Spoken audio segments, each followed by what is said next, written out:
¿Ha sido una estupidez los abrazos que propone el presidente López Obrador?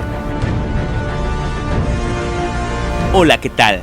Soy Elías Morales y quiero compartir con ustedes esta reflexión de fin de año. Abrazos, no balazos. Es el eslogan del presidente López Obrador en su lucha contra el crimen organizado. Frase que ha dividido opiniones. Incluso dentro de sus propios seguidores no ven con buenos ojos esta propuesta para combatir al crimen organizado.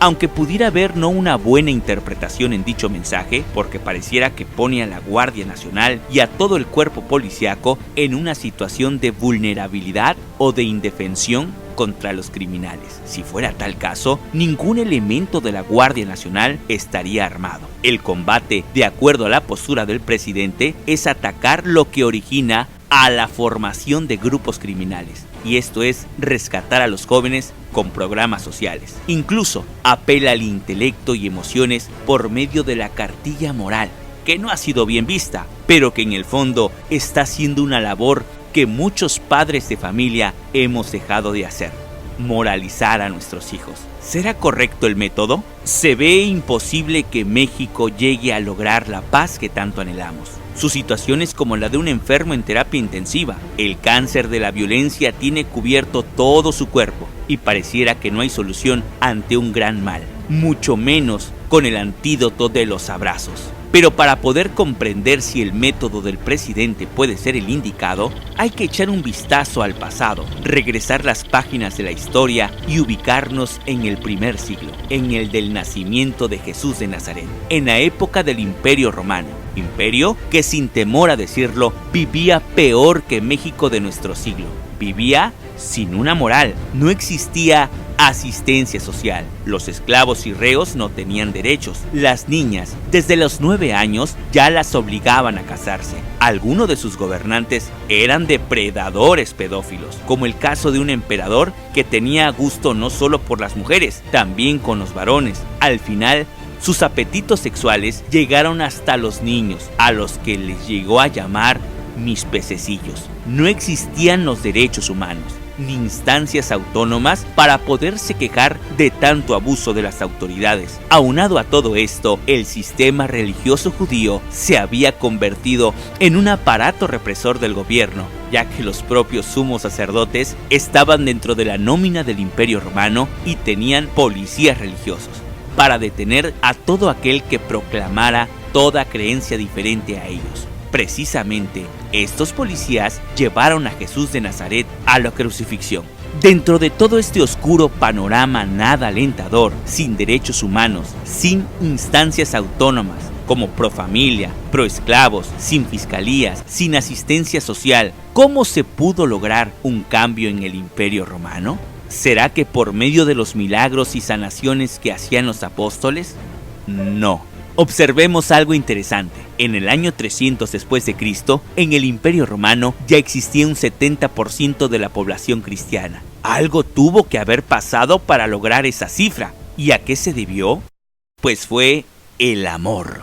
Usted posiblemente piense, wow, pero qué estupidez estoy diciendo. Pues déjeme decirle que toda aquella población agonizante y enferma del cáncer de la violencia vio en los cristianos algo diferente: el amor al prójimo. Y esto fue traducido a la asistencia social, a la asistencia a la mujer.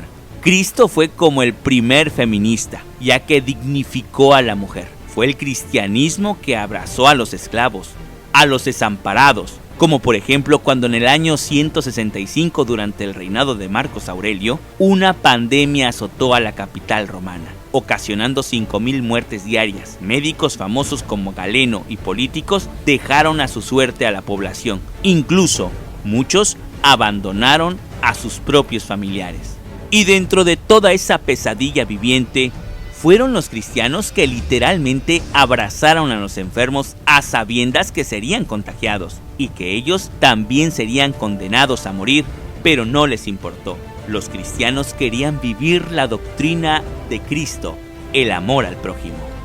Luego entonces, el cristianismo logró, a través del amor, lo que no pudieron lograr los grandes filósofos ni pensadores de aquella época, ni leyes ni la espada.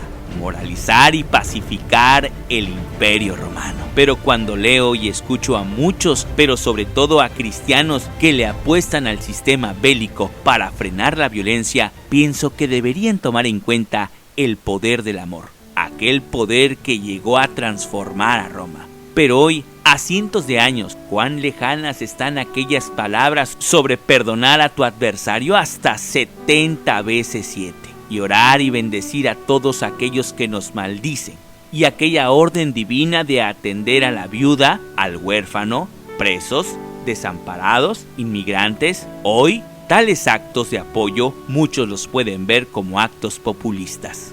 México agoniza de muerte. Los medios y las redes sociales nos dicen que la violencia y la maldad son irrefrenables, pero hay esperanzas aún.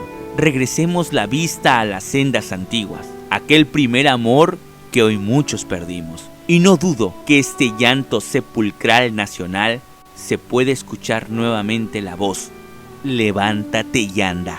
¿Por qué no decirlo con respeto? México, levántate y anda. Que este año 2020 juntos podamos lograr que viva la paz que tanto anhelamos. Pero reconozcamos que necesitamos volvernos a aquel que dijo: mi paz os dejo, mi paz os doy. Que Dios nos bendiga.